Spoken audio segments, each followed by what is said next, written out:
Thank you. I think it won't come to anyone's surprise that I'm going to be on the other side of this conversation. I'll start out by saying that the application arrived on December 13th to exploit the fact that 2 weeks of that would be spent on Christmas holiday. And I think that when I look at conversations around statutory requirements, I look at that application and I think it's a cookie cutter application that was just submitted willy-nilly. We were denied the opportunity to get an extension, which is their policy.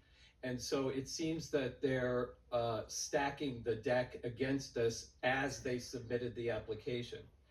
A couple of things that I noticed that I just want to go over, and I'm just going to run them down. There's still confusion in my mind of what exactly their interpretation of classical education is. There's still confusion and high drama surrounding their proposed location. There's no food or transportation plan. There's a $350,000 custodial budget line. That's going to be the cleanest school on the planet. Confusion regarding Mrs. Ziegler's classical waiting list of 700 families. I don't quite know how that fits in, but is it relating to the private school and the other charter school and what they're doing? Is there, I haven't seen such a list, but is there some connection? It feels connectable, so I still have a question. Where was the polling that they said that they polled and they well, I could say that too. I polled and got a bunch of people. And frankly, while we're about that, we didn't have one person stand up and say this was a good idea and a good charter school. And we didn't have one email that came in that said, yeah, vote for this because it's a great idea.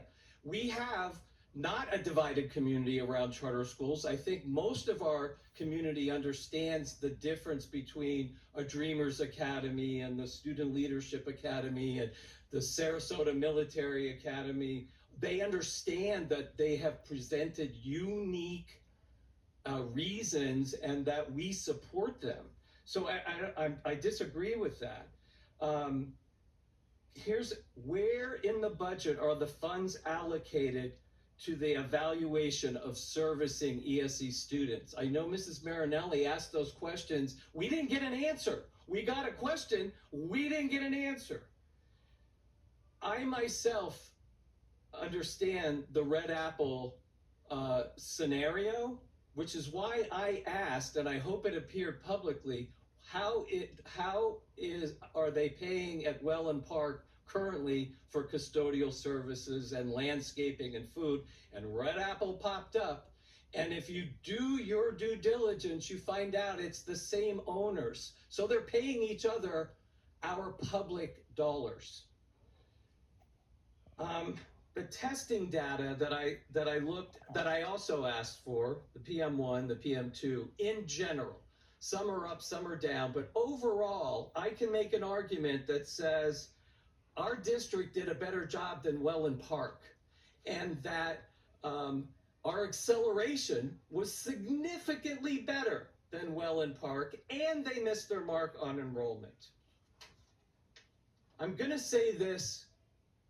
I asked the superintendent, who asked the chair, to schedule a very specific workshop so that we could have a formal conversation where we could spend, as a board, a constructive conversation, give and take, asking and debating these kinds of questions, and it was denied by the chair.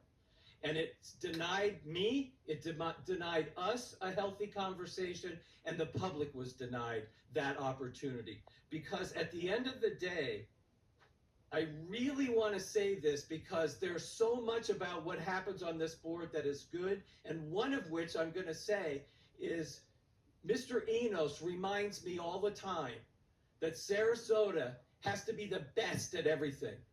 This charter school application is not the best at all. Not at all. Not even close. So for that, and I'm going to remind everybody also something that I live by. My grandfather taught this to me. It's never wrong to do the right thing. And the right thing is to deny this and take it to Tallahassee and fight on behalf of our community and our students that we want the best, and their statutory requirements are not strong enough for Sarasota. And being arguable and defensive, don't apply because you'll clear the room.